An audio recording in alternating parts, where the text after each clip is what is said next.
Innal hamdalillah nahmaduhu wa nasta'inuhu wa nastaghfiruh wa natubu ilayhi wa na'udzu billahi min shururi anfusina wa min sayyiati a'malina. May yahdihillahu fala mudilla lahu wa may yudlil fala hadiya lahu. Asyhadu an la ilaha illallah wahdahu la syarika lahu wa asyhadu anna Muhammadan abduhu wa rasuluhu sallallahu alaihi wa alihi wa sahbihi wa sallama taslima. Ya ayyuhalladzina amanu taqullaha haqqa tuqatih wa la tamutunna illa wa antum muslimun. Amma ba'd. Segala puji bagi Allah Subhanahu wa taala yang tiada henti-hentinya memberikan kemudahan kepada kita untuk menjalankan aktivitas ketakwaan. Kita tingkatkan ketakwaan dari pekan ke pekan berikutnya, karena sejatinya ini adalah tujuan kita diciptakan oleh Allah Subhanahu wa taala. Kaum muslimin yang dirahmati Allah Subhanahu wa taala. Allah berfirman di dalam surah Al-Mu'minun, "Qad aflahal mu'minun alladzina hum fi salatihim khashi'un." Sungguh beruntung orang-orang yang beriman, yaitu mereka yang khusyuk di dalam salatnya. Di ayat yang lain, wasta'inu bis-sabri was-salat wa innaha lakabiratun illa 'alal khashiyin. Minta tolonglah kalian dalam hal kesabaran dan menegakkan salat, karena sesungguhnya salat itu sangat berat kecuali mereka yang khusyuk di dalam salatnya. Ayat-ayat yang kita bacakan di atas mengabarkan kepada kita betapa pentingnya khusyuk di dalam salat. Bahkan Allah mengikat keberuntungan seorang mukmin tak kalah melaksanakan salat kalau dia khusyuk di dalam salatnya. Seorang mukmin ringan menjalankan salat, tidak merasa berat melaksanakan salat kalau dia khusyuk di dalam salatnya. Bahkan baginda Rasulullah SAW juga mengikat pahala seseorang itu tak kalah meninggalkan salat terikat erat dengan kekhusyuan yang dia lakukan.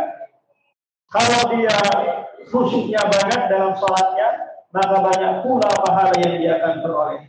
Kalau khusyuknya kurang pula pahala yang akan dia dapat. Rasulullah SAW bersabda, "Innal abda la yusalli as-salata ma kutiba lahu illa minha illa usyruhu wa tusruhu wa sumunuhu wa syukuruhu hatta nisfuhu." Kata Rasulullah SAW, ada seorang hamba salat dan tidaklah dicatat baginya berupa pahala salatnya kecuali 1/10 atau 1/9, 1/8, atau bahkan ada yang mendapat setengah pahala salat yang dia lakukan. Kenapa demikian? Karena yang menentukan banyak atau sedikitnya pahala yang kita raih tatkala kita menjalankan salat itu adalah kekhusyuan kita.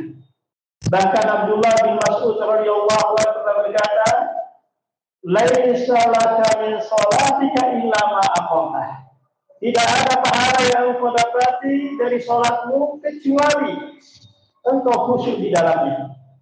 Kaum muslimin yang dirahmati Allah Subhanahu wa taala. Timbul pertanyaan sekarang, apa yang diinginkan oleh Allah dan Rasulnya sehingga kita harus menghadirkan tatkala kita salat, sehingga dengan ini barometer pahala yang kita raih. Maka ulama kita menyebutkan bahwa khusyuk dalam salat itu tatkala seseorang menghadirkan batinnya, mengagungkan Allah dan memuliakannya. Dari sini nanti akan melahirkan rasa kecintaan dan rasa takut kepada Allah Subhanahu wa taala yang dibarengi pula dengan ketenangan anggota tubuh. Pikirannya fokus menghayati bacaan dan gerakan-gerakan salatnya. Ungkapan ulama kita ini menjelaskan hakikat khusyuk mencakup meliputi 3 hal. Yang pertama, batin seseorang yang sholat itu haruslah mengagungkan zat yang dia ibadahi, zat yang dia sembah, yaitu Allah Subhanahu wa taala. Yang kedua, anggota tubuhnya, tangannya, kakinya tidaklah bergerak kecuali untuk kemaslahatan sholat. Yang ketiga, pikirannya senantiasa fokus terhadap bacaan, zikir-zikir, dan gerakan-gerakan sholat yang dia lakukan. Maka dengan tiga hal inilah seseorang itu akan meraih kekhusyuan yang sejati, yang hakiki. Khusyuknya seorang mukmin yang Allah puji di ayat yang kita baca sebelumnya.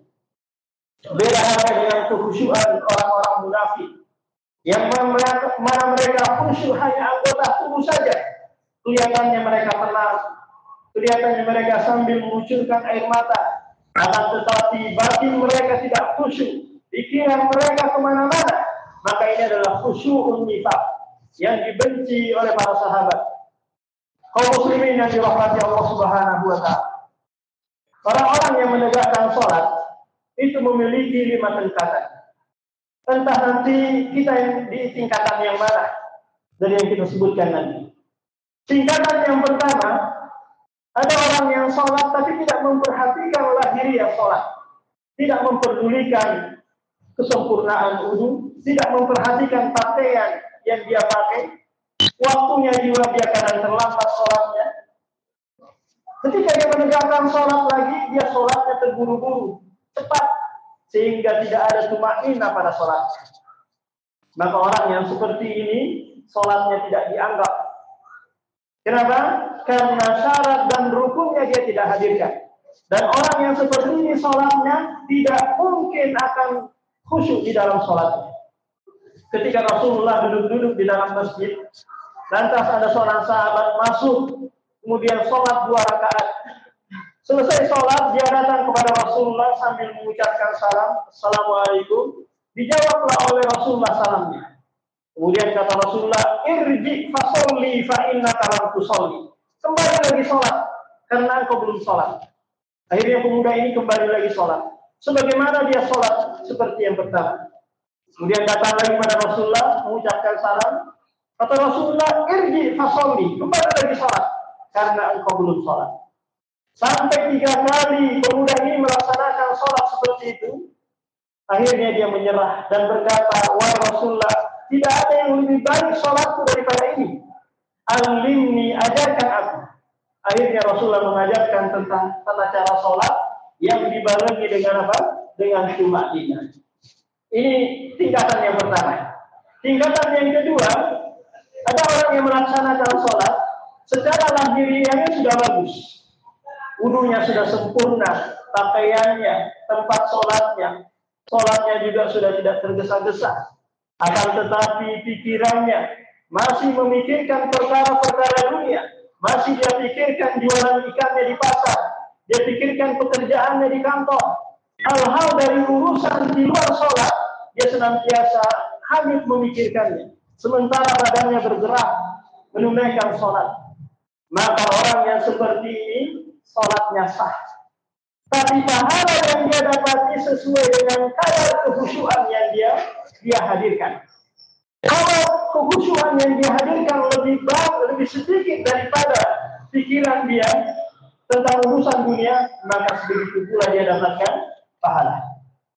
Kemudian tingkatan yang ketiga, orang yang sudah bagus secara lahiriahnya dan dia berusaha untuk fokus memikirkan perkara sholat. Dia berjuang untuk tidak memikirkan perkara-perkara dunia. Maka tingkatan yang ketiga ini lebih bagus daripada tingkatan yang kedua. Dan lebih banyak pula pahala yang dia dapatkan. Kenapa? Karena dia berusaha tidak memikirkan perkara-perkara dunia. Kenapa? Di saat kita sholat, senantiasa pikiran-pikiran pekerjaan itu hadir. Karena memang setan berusaha menghadirkan sesuatu yang kita sebelumnya lakukan di luar sholat. Agar kita tidak lagi mengingat sesuatu, akhirnya kita tidak tahu berapa jumlah rakaat yang kita lakukan. Tingkatan yang keempat adalah mereka yang sudah bagus lahiriah sholatnya, kemudian dia berusaha khusyuk, larut dalam menghayati bacaan dan gerakan-gerakan sholat. Maka orang-orang yang seperti ini pahalanya full dia dapatkan. Sekaligus menggugurkan dosa-dosa kecil yang dia lakukan. Kenapa? Karena sholatnya sudah bagus, khusyuknya sudah dia hadirkan. Kemudian tingkatan yang terakhir adalah mereka yang menegakkan sholat secara lahiriahnya bagus. Dia berusaha menghadirkan kekhusyuan. Dia serasa sholat menghadirkan hati dan pikirannya di hadapan Allah Subhanahu wa Ta'ala. Maka ini adalah tingkatan atau level yang paling tertinggi ketika seorang itu melaksanakan sholat. Tidak ada lagi celah untuk memikirkan urusan-urusan dunia, karena sebelumnya dia sudah selesaikan. Tinggal dia sholat memikirkan setiap bacaan, setiap zikir, setiap gerakan. Akhirnya dari rakaat pertama hingga rakaat kelima, dia sholat penuh dengan kekhusyuan. Maka tingkatan yang kelima inilah yang mendapatkan keberuntungan, mendapatkan pahala yang besar dari sisi Allah Subhanahu wa Ta'ala. Kaum muslimin yang dirahmati Allah Subhanahu wa Ta'ala, sholat merupakan ibadah yang siang malam kita lakukan. Beda halnya dengan puasa atau haji atau zakat, 1 tahun 1 kali kita lakukan.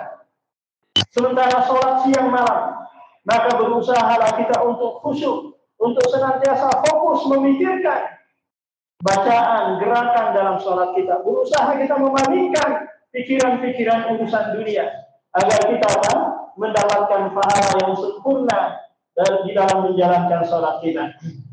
Karena sholat pula merupakan barometer baik dan buruknya amalan yang lain. Jika sholat kita baik, maka otomatis ibadah-ibadah amalan-amalan yang lain pun akan ikut menjadi baik. Sebaliknya, kalau kita cuek, tidak urus dengan urusan sholat, maka ibadah-ibadah yang lain pun kita akan lalaikan, kita akan remehkan. Aku dulu qouli hadza astaghfirullah wa atubu ilaih.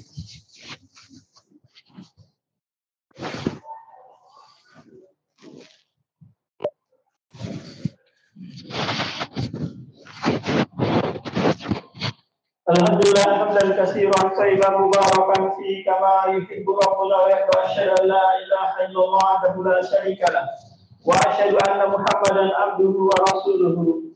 Amma ba'd. An Anas bin Malik radhiyallahu anhu anna an-nabiy sallallahu alaihi wasallam qala idza shalla ahadukum fa innahu yunaji rabbah wa inna rabbahu bainahu wa baina qiblah. Muttafaqun alaih.